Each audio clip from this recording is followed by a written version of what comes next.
یہ بتائیے کہ آپ کے خیال میں آج کل تعلیم یافتہ بہو ہونی چاہیے یا جہیز یافتہ؟ میں بتاتی ہوں جی، بتائیں دیکھیں بہو تعلیم یافتہ ہو یا جہیز یافتہ، ہمیں تو بہو ایسی پسند ہے جو ہمارے سامنے نہ بولے، ہمارے سے زبان نہ چلائے، اور ہمارے پاس اپنے بچے چھوڑ کر نہ سیر سپاٹے نہ کرتی پھرے بس۔ سبحان اللہ سبحان اللہ، آپ کا مطلب ہے کہ ایسی بہو چاہیے جو آپ کے آگے نہ بولے۔ بالکل جی۔ اچھا اب آخری سوال ہے، جو مرضی جواب دے دے اس کا۔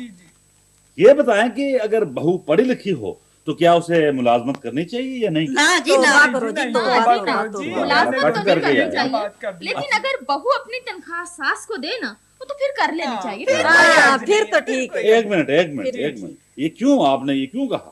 ہاں جی بھئی دیکھیں، اے لو آخر ساس کے بھی تو خرچے ہوتے ہیں نا جی، ہاں خیر ساس گھر کی ماں کی جیسی ماں ہوتی کی ہے۔ جیسی ہوتی کہ ہے۔ بہو سارا دن گھر سے باہر رہے تو ہم بھلا لڑیں گے کس سے؟ واہ ہاں دیکھیں گا، ہاں مت خود تو وہ سیرے کرتی پھرے ہیں اور ان کے بچے ہم سنبھالیں۔ واہ اور کیا، ہمارے بیٹے کی تنخواہ کی اور ہماری محتاج نہ ہو۔ واہ، اپنی مرضی سے آئے اپنی مرضی سے جائے، اپنی مرضی سے پہنے اپنی مرضی سے کھائے۔ واہ واہ واہ واہ، سمجھ گیا میمی جی، یعنی آپ کو تعلیم یافتہ نہیں بلکہ خود ساختہ یعنی ہوم میڈ بہو چاہیے۔